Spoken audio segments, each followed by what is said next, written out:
Hello, my name is Bruno. This is the Poker Bull channel, and today I want to talk to you about one of my main secrets about poker. For sure, what we're going to discuss in this video is the one thing that helped me a lot to get where I am now. So for sure, I still have a lot to learn. I am by no means a professional poker player, but after understanding this piece that I'm going to talk to you today, I really could become a different player. Before we go, I just want to ask you two things. One, subscribe to the channel. I have a new video usually every week.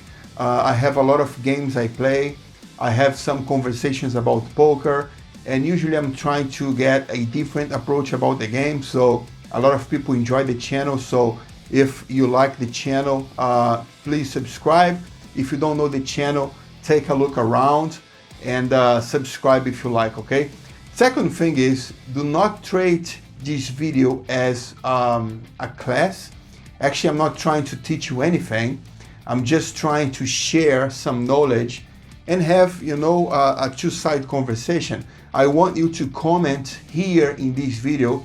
If you think in a different way, we can discuss, and then we can both get better on the game.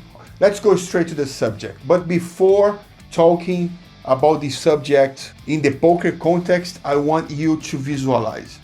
So imagine I am a single guy, okay? Of course I'm not. I have my beautiful wife, I have my kids, but that's just a exercise. Imagine I am a single guy, right? So, and then I go to the same place every week, right? And at some point, a girl, she begins to go to that same place, and she's a beautiful person. She has a very nice smile. She has a very good conversation. She has a beautiful body. And it's clear for me that she works out. And at some point, I actually would like to have a date with that person, okay? What are my chances with that person?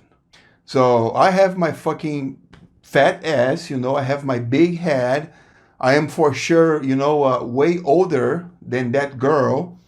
And then I think, okay, I have slim to no chances to get a date with her, right? And then I begin to think, okay, what can I do to improve my chances with her? And then I decide to begin to work out, right? I decide to lose weight.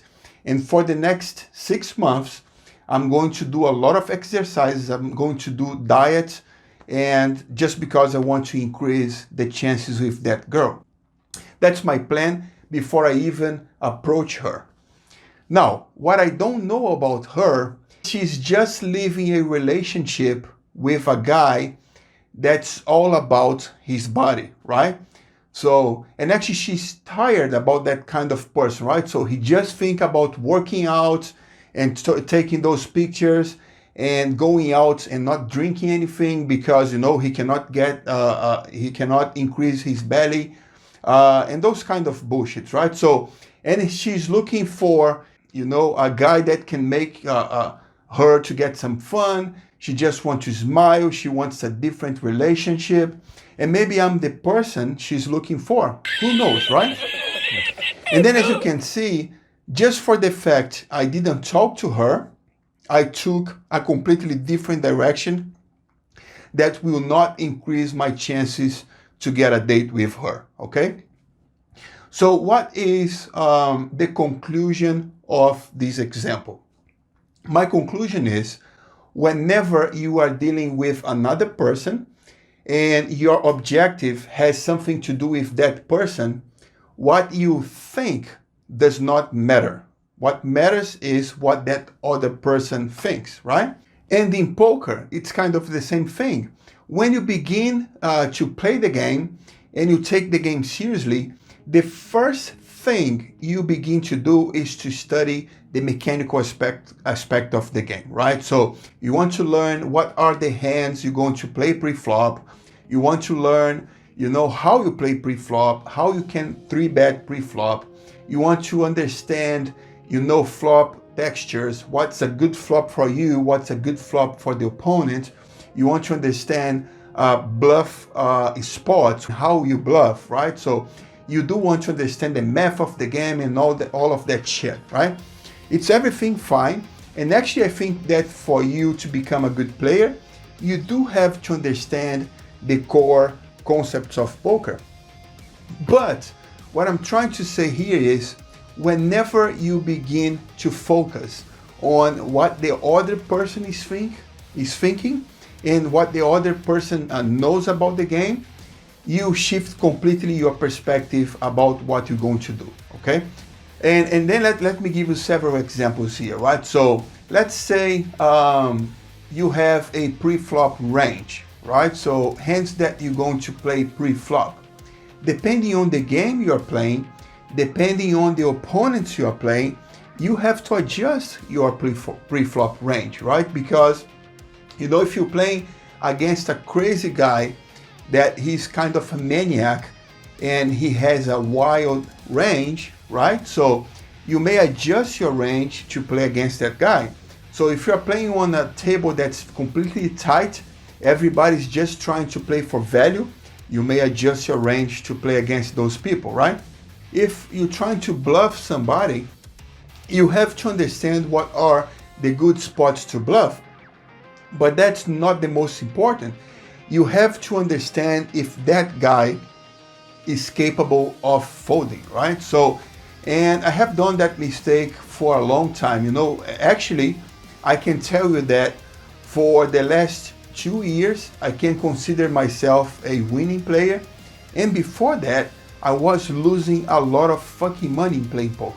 I was always an aggressive player. And my main problem was, one, I was tilting a lot. That's a conversation for another video.